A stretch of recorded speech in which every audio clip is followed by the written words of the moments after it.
All right, guys, so we're almost done. It's been a long day. We're going to get started, and thanks for your patience, and we'll get through this as quickly as possible.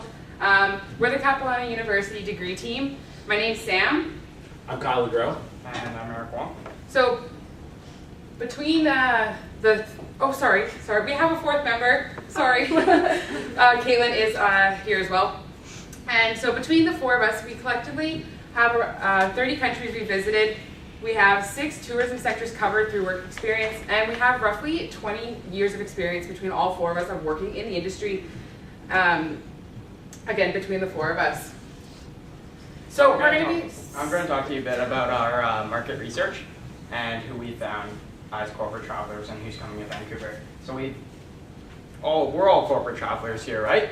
Some of you came from a little bit farther away in BC. Luckily, we're just across the inlet in Capilano University. And we've identified 2 industries that we really want to go after. So the 2 industries, we've gone pretty broad with them, is first going to be digital, and the second is resource-based. Digital, we're looking at film and TV, along with animation and video games, and startup technology companies. Within resources, we're looking at mining and extraction, along with sustainability businesses. So these are some qualifying factors of our industry. Looking at digital first, the video game industry actually brought us about $2.3 billion in sales last year. It also, in film and TV, they supply us with 36,000 jobs, and 46,000 jobs are created through our tech industry. Looking at our resource base, sustainably, we actually make up about 90% of the companies in advanced energy technology, just in Vancouver alone, and they're primarily small and medium-sized businesses. So what we're really looking at is tier 2 and tier 3 businesses. We understand what our product is, who our market is. We're not going after tier 1. They're going to Fairmont, they're going to West End. They're big companies and they have corporate bookings. We're looking at that small company who's really on that personal level and they don't have a corporate traveler. And in resource space, there's also going to be 5 sustainability conferences at Vancouver Convention Center just this fall, and that really works with the shoulder season and increasing occupancy during that. So our demographic profile, these are going to be our feeder markets right here. Alberta, Washington, and California. They're already very involved in our industries that we've identified, and the thing we've identified with them is that they're very price sensitive, and that's being tier 2 and tier 3 businesses and small businesses. They're looking for value in their product, but they're also looking for not only what they need for the business supplies, but they're coming here along for the leisure. We're from Vancouver, we know how great it is, what you can do here, what you can do with business, what you can do with leisure, so we really want to add on that value for them. And I'm going to pass it over to Kyle here, who's going to go over our top 5. All right, we know there are 5 main things that we need to appeal to the corporate traveler. The number 1, most importantly, being location. Number 2, amenities is another thing that the corporate traveler puts a high value on, as well as business service, leisurely activities, and all of those combined make the value. So the path to purchase for our consumer, which is the corporate traveler who we're trying to target. We're starting off with the primary bookings through a central reservation system. We know that their Armada Limited is part of the Wyndham Group. They have a loyalty program. They have 7,000 locations around the world. So we're pulling in on that. That is their central booking, is their number 1 go-to. Then we have our third-party channels. So that's online intermediaries and booking engines. So hotels.com, Expedia, all those. We also have the airline transportation packages. So, for example, Air Canada, Aeroplan, they have those where you book your airlines, then you get your follow-up email with would you like to book at these hotels. So we know that's where they're coming and booking. We also have the destination marketing organizations, Tours in Vancouver, Destination BC. You have a profile through there, you can book directly through there, especially with conferences coming through. You get the conferences that contact Tours in Vancouver, they create a list of all these hotels, they put them in brackets, and that's who you're marketing to. All right? So then we move over to the hotel specifically. Perfect. The Ramada already offers a few different amenities. Amongst some of the most important we feel to the corporate traveler would be the complimentary breakfast, high-speed Wi-Fi, in-room work desk, and the laundry and valet service. We feel there are a few changes that need to be met, foremost being an increased relationship with the Vancouver Conference Center. We have a lot of conferences going through there. However, we are not targeting the large corporations such as Microsoft, who's bringing over large amounts of employees. We're targeting the small companies who are bringing over a few employees, or the individual business traveler who is coming over for the conference. Secondly, upgrading the business center services. We realized that in the room, adding something as simple as an Apple clock for $35 can add you a place to listen to your music, plug in your USB, and charge multiple devices at once. Thirdly, implementing a corporate traveling package allows for a corporate traveler to purchase one package that can really take care of them for the whole stay. And finally, upgrading the wireless internet all over the hotel so that you can have fast, up-to-date speed throughout your entire stay. We do realize many people keep their documents on the cloud now, and that is something that we need to be ready for.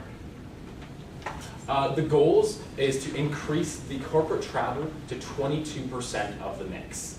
We also feel that increasing the occupancy to 76% throughout the year is plausible, as the average in British Columbia currently is 71%. Increasing booking through the internet channels will allow for a more cost-effective way to book hotels and reach more people. And finally, increasing the Ramada's rating from an A to A+ really will take the level of service to the next level. We feel this can all be accomplished with $15,000. All right, so we have a sales plan. This is our goals, this is where we're going, this is how we do it. So we have our targeted market segment, which we've focused in on the resource-based industry. That's the small organizations that are coming here, maybe a smaller budget for travel, and again, the smaller groups, not the big corporations. We also have the third-party channels. Now, if you guys know, WestJet has a small business online booking system. It's not as big as Air Canada, but it does target those more price-sensitive corporate travelers. It's great for a business partnership for the Armada to take on and create that relationship within the industry. We also have the implementation of the corporate travel package, which we're going to talk about again in a couple seconds, and developing the sales manager position to be more corporate focused, not creating a new position, but developing and putting more resources into the expansion of that position. So following, we have a timeline. So in the first 2 months, we would like to work with the sales manager to formulate strategy and do market research and see where we can pull if we're doing the right things. Are we focusing on the right markets, and create a stronger form and plan from there. Secondly, executing the physical changes through the engineering department. So we know we're in a heritage building. We can't do huge renovations, but we can do smaller upgrades that will allow to focus in for that corporate traveler. Then in the next 10 months, the sales manager conducts trips to those feeder markets. That's meeting with maybe the DMOs, the DMCs in those markets and developing those relationships for when they do come here. We also have the online advertising. The Ramada Limited has the Ramada name to it, that has the Wyndham name to it. We want to expand on that and focus in on that corporate traveler.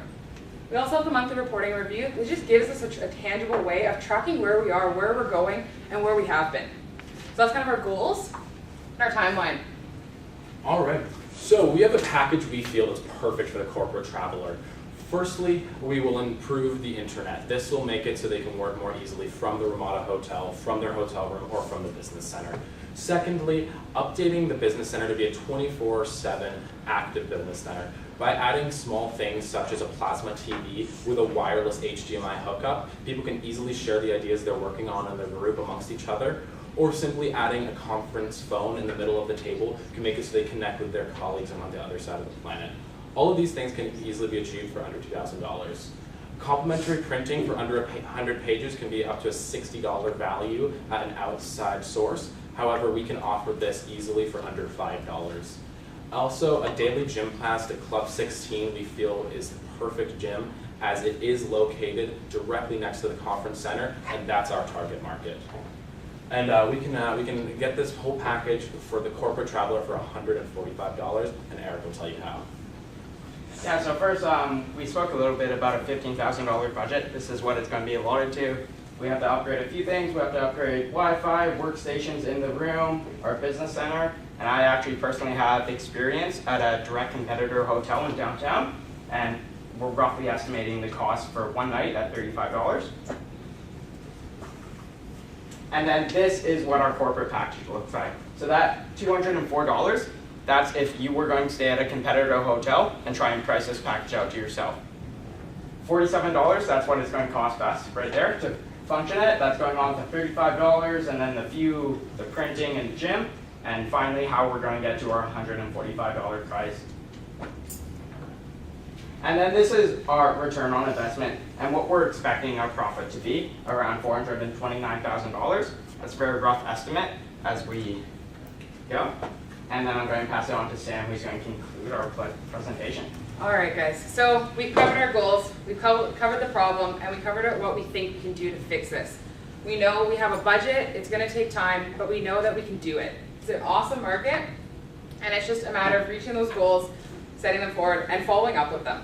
So, on behalf of the Capilano team, I'd like to say thank you. We have our teacher sponsors, Chris Carnavale and Richard Tuck, as well as our industry advisor, blanking Jake Lynn. But again, thank you for your time, and this is the end of the presentation, so you guys are really patient through our final one, so thank you.